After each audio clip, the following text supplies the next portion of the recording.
If you watched the culture assignment, not last week, but the week before that, I believe, they talked about the 5 parameters in a sign. And so I want to go into more detail with that because it is a very good way to kind of check, make sure that you are signing correctly. It basically is the rules for how we sign.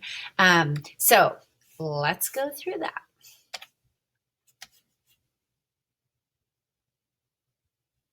So the 5 parameters are the building blocks of sign language, okay?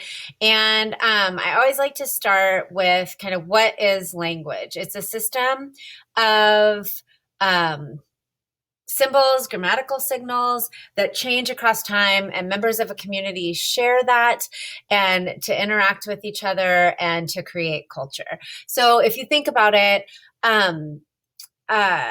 every language basically has its own system, change, community, and culture. Like English does not sound like Spanish, and Spanish doesn't sound like French, and so on.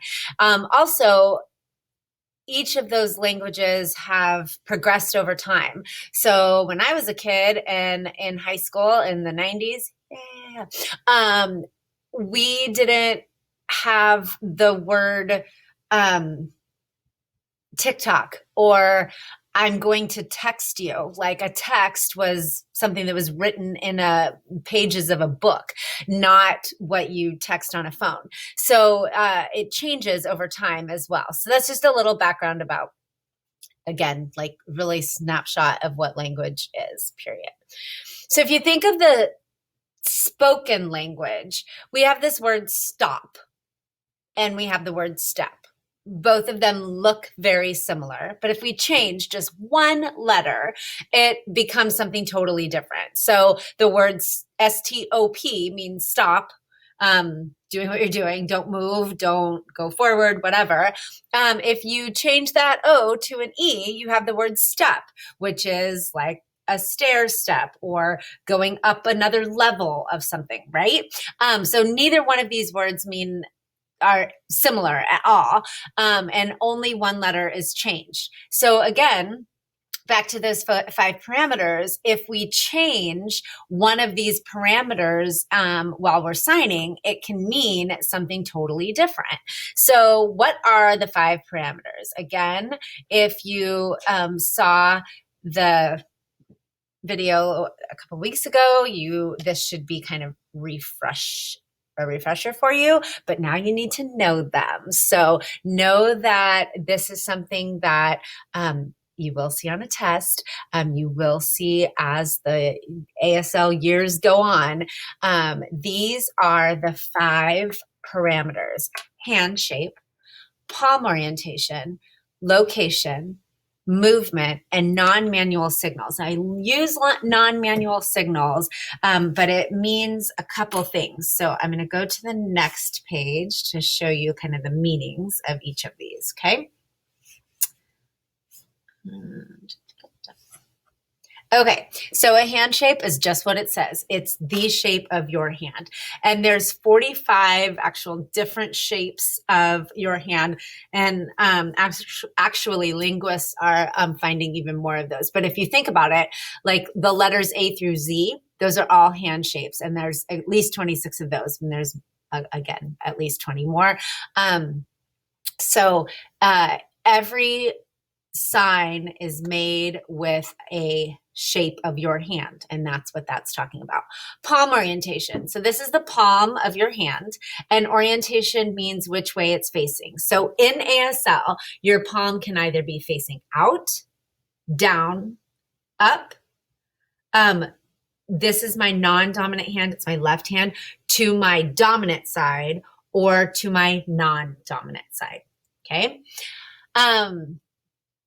Oh, I didn't mean to do that.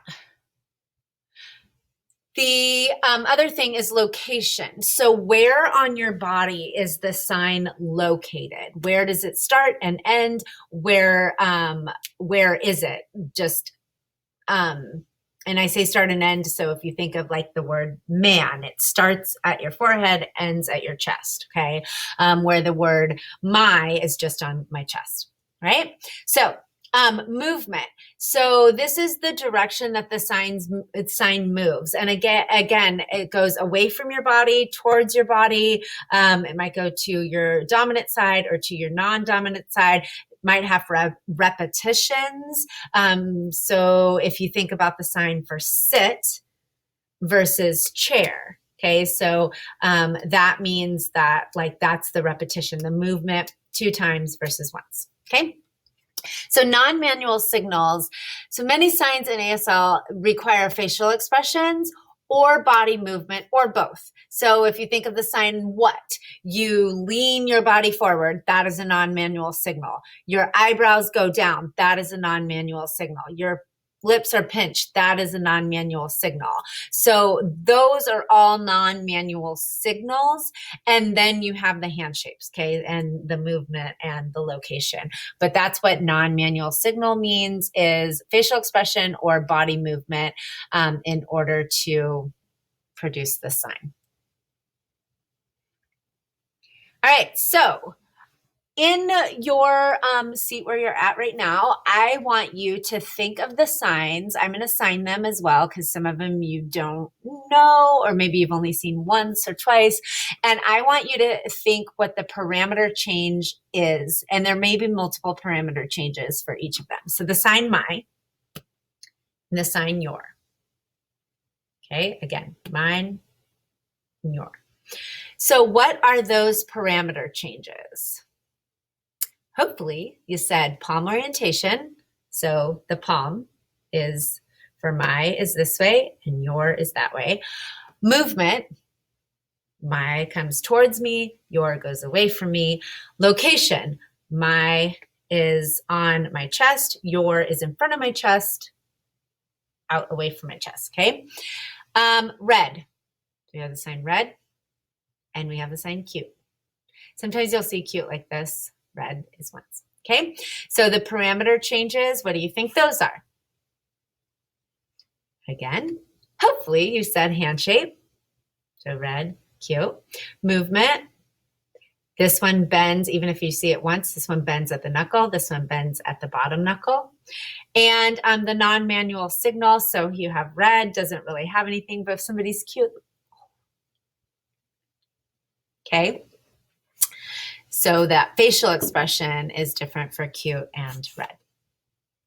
So the sign for black and the sign for summer. So what did I change? Just my hand shape. So for black, it's the hand shape of 1. And for summer, I have to bend it. I always think of it like I'm wiping sweat off of my brow. Okay. School and paper. Okay, again, school, paper. So what's the parameter change there? Movement. So school just goes up and down and paper goes towards you 2 times, okay? Chair and sit. What is the parameter change there? Movement. So here it's twice, sit is once. Okay, chair 2 times, sit 1 time.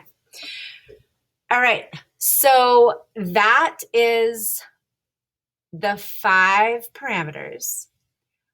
You need to go back and review this, memorize it, know it. Know if I say, hey, what does palm orientation mean? That you should be able to tell me what palm orientation means, okay? If I gave you some signs like that, you should be able to tell me what the parameter changes are. So in order to help you remember these 5 parameters, I want you to make a parameter mnemonic. I don't know if even I spelled that right. I'm not sure. But I want you to use the first letter from each of the parameters to make a mnemonic phrase. There, that's right. A mnemonic phrase. I can never say that correctly. Be creative. Make it look cool. Use color and pictures. You can do this digitally. You can also do it on like a blank piece of paper and your own crayons and markers and whatever you have at home, and take a digital picture of it and then upload it to the correct assignment in Google Classroom. So an example, I don't really have an example of it being of one being colored, but when I say a mnemonic phrase, it means like H is for hand shape, P is for palm orientation, L is for location, M is for movement, N is for non-manual signals. And that then you make a phrase like happy people love munching nachos. And so then if I were to make this, I might have that on my thing, happy people love munching nachos, and draw a picture of a happy person eating nachos. I am not an artist. I am not judging you on your artistic ability, but I do want you to put time and effort into it and use color and come up with your own mnemonic phrase. Okay. So again, this can be done digitally, or you can do it on a piece of paper, physically color it out, and then take a picture of that and post it. Make sure you post it in the correct activity, and that will be whatever the slide is. So let me know if you have any questions. All right.